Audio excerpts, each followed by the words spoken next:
একটি মেয়ের গর্ভের সন্তানের ৩ মাস হওয়ার আগেই গর্ভের বাচ্চা নষ্ট করে ফেলে, তাহলে কি সে গুনাহগার হবে? ফরজ সালাতের পর সূরা হাশরের শেষ ৩ আয়াত পড়ার ফজিলত সংক্রান্ত হাদিসটি কি সহিহ? ইবাদতে মাকসুদা এবং ইবাদতে গায়রে মাকসুদা কি? অশ্লীল কাজ থেকে নিজেকে বিরত রাখতে চাইলে আমি কি করতে পারি বা কোনো উপায় আছে কি? মাগরিবের নামাজের পরে কি কি আমল করা যায়? আমি অনেক সময় রাস্তায় হাঁটতে চলতে কাজ করতে কোরআনের ২-১টি আয়াত পড়ি, কিন্তু আউযুবিল্লাহ বিসমিল্লাহ পড়ি না, এতে কি আমার গুনাহ হবে? আমাদের দেশে বিবাহ অনুষ্ঠানে গায়ে হলুদ দেওয়া এবং বরকনেকে কোলে তুলে নেওয়া, এটা কতটুকু ইসলাম সমর্থন করে?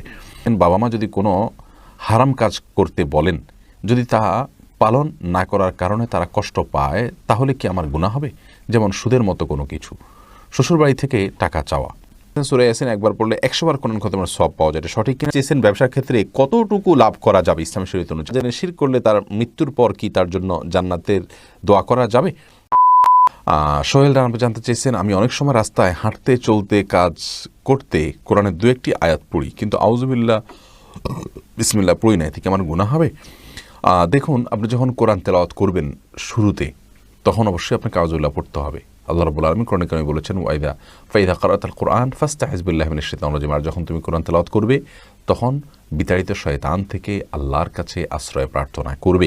অতএব আউযু বিল্লাহি মিনাশ শাইতানির রাজিম পড়া, এটা কোরআনে কারিমের তেলাওয়াতের শুরুতে ওয়াজিব।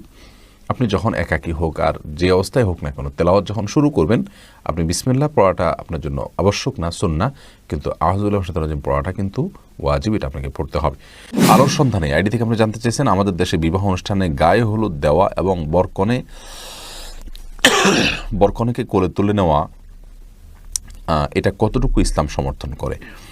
দেখুন, আমাদের দেশে বিবাহ অনুষ্ঠানে গায়ে হলুদ দেওয়া এবং বরকনেকে কোলে তুলে নেওয়া, এগুলোর বিশেষ করে বরকনেকে কোলে তুলে নেওয়া, এগুলোর মধ্যে অনেক অনাচার নিহিত আছে। এমনকি গায়ে হলুদ দেওয়ার অনুষ্ঠানেও অনেক প্রকার অনাচার নিহিত আছে। অতএব এমনিতে গায়ে হলুদ দিলে যদি কোনো বিশেষ উপকারিতা থাকে, সৌন্দর্য বাড়ে, রূপচর্চা হয়, এবং সেক্ষেত্রে কোনো পুরুষদের গায়ে হলুদে নারীদের গায়ে হলুদে পুরুষরা না থাকে, গান বাজনা না থাকে, হারাম কিছু না থাকে, তাহলে সেক্ষেত্রে এটা করা যেতে পারে।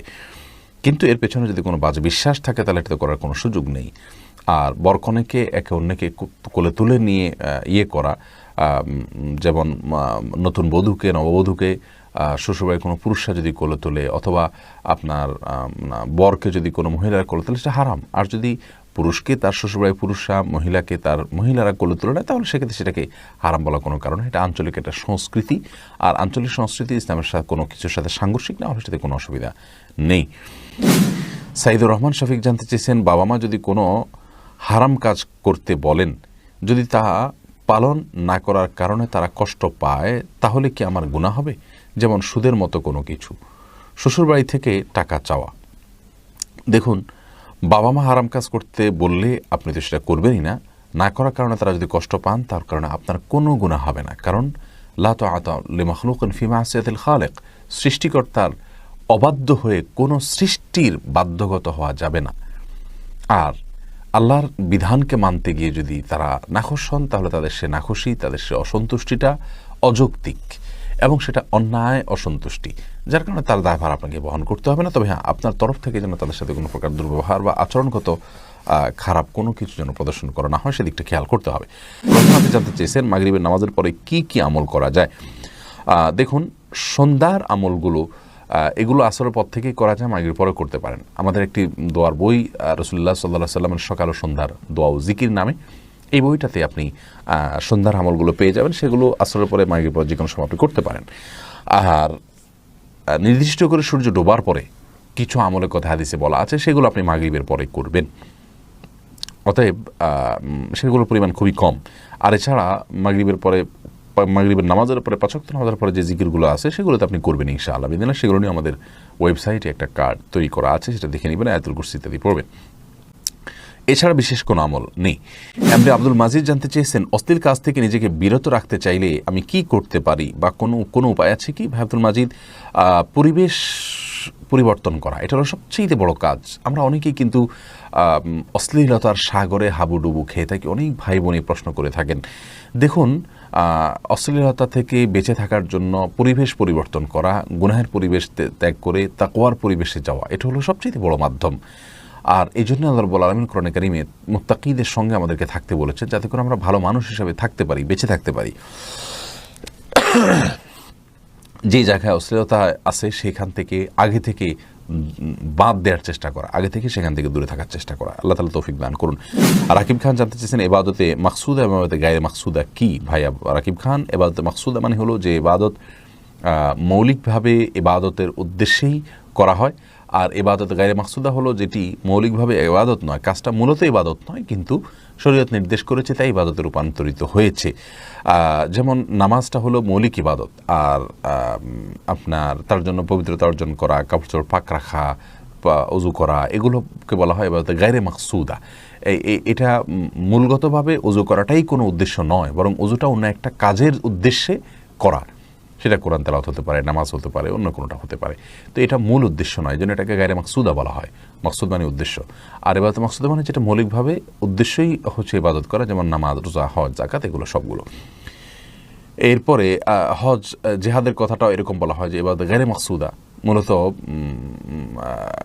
মৌলিকভাবে এটি ইবাদত ঠিকই আছে, কিন্তু এর দ্বারায় উদ্দেশ্য হলো শান্তি শৃঙ্খলা রক্ষা করা, ওইটা হলো মূল উদ্দেশ্য।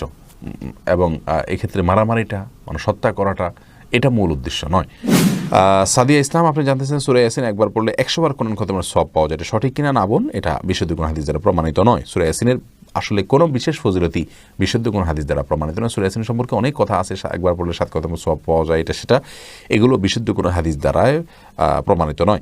মুস্তাকিন, আপনি জানতেছেন না জেনে শিরক করলে তার মৃত্যুর পর কি তার জন্য জান্নাতের দোয়া করা যাবে? না জেনে যদি শিরক করে থাকে তাহলে সেক্ষেত্রে মৃত্যু যদি শিরক অবস্থা হয়ে থাকে তারপরও তার জন্য দোয়া করা যাবে না। আল্লাহর পরমে নিষেধ করেছেন মুশরিকদের জন্য দোয়া করার ব্যাপারে। মুস্তফা হুসাইন জানতে চেয়েছেন টেস্ট টিউবে বাচ্চা নেওয়া জায়েজ আছে কি না? টেস্ট টিউবে বাচ্চা নেওয়া জায়েজ আছে অনেক শর্ত সাপেক্ষে, যদি বিকল্প কোনো নর্মাল উপায় না হয় এবং স্বামী স্ত্রী তাদেরই শুক্রাণু ডিম্বাণু নেওয়া হয়, অন্য কারোরটা না নেওয়া হয়, এবং আরও অনেক শর্ত আছে, সেগুলো শর্ত সাপেক্ষে টেস্ট টিউবে বাচ্চা নেওয়া জায়েজ আছে। এরপরে MH মেহেদি জানতে চেয়েছেন ব্যবসার ক্ষেত্রে কতটুকু লাভ করা যাবে ইসলাম শরীয়ত অনুযায়ী? ভাই মেহেদি, এটা সম্পূর্ণ নৈতিক একটা বিষয়, কোনো বাঁধ ইসলাম ঠিক করে দেয়নি যে আপনাকে এর বেশি আর লাভ করতে আপনি পারবেন না, বরং আপনি যার কাছে বিক্রি করছেন তিনি যদি সম্মত হন যে কোনো পরিমাণ প্রফিট আপনি করতে পারবেন, তবে তাকে ঠেকিয়ে অন্য কোথাও না এই চান্সে আপনি বেশি টাকা নিলেন, সেটা গুনাহের কথা। তবে কোনো সীমানা ঠিক করে দেওয়া হয়নি। হুসাইন বেলাল, আপনি জানতে চান ফরজ সালাতের পর সূরা হাশরের শেষ 3 আয়াত পড়ার ফজিলত সংক্রান্ত হাদিসটি কি সহিহ? ফজর সালাতের পরে সূরা হাশরের শেষ 3 আয়াত সম্পর্কিত হাদিসটিকে ইবনে হাজার আসকালানী রাহিমাহুল্লাহ সহ বেশিরভাগ মুহাদ্দিসগণ যায়িফ বলেছেন। তবে এই সময়ে অন্যান্য অনেক আপনার গুরুত্বপূর্ণ আমল আছে যেগুলো আমাদের করা উচিত। শহীদুল ইসলাম সুবর্ণ, আপনি লিখেছেন একটি মেয়ের গর্ভের সন্তানের 3 মাস হওয়ার আগেই গর্ভের বাচ্চা নষ্ট করে ফেলে, তাহলে কি সে গুনাহগার হবে? গর্ভের বাচ্চা নষ্ট করা সর্বাবস্থায় অপরাধের কথা, কিন্তু যদি সন্তানের মধ্যে হার্টবিট বা প্রাণ সঞ্চারিত হওয়ার আগেই আপনার কোনো এমন ওজরের ভিত্তিতে সেটি নষ্ট করা হয় যে ওজরটি শরিয়া গ্রাহ্য, যেমন তার ফলশ্রুতিতে মার শরীর বা জীবনের মধ্যে হুমকি আছে বা বড় কোনো বিপদ হতে পারে বা বড় কোনো সমস্যা আছে, এরকম কোনো ওজরের ভিত্তিতে যদি এটা করে তাহলে সেটা ক্ষেত্র বিশেষে ওজরের উপর নির্ভর করে সেটা জায়েজ হতে পারে।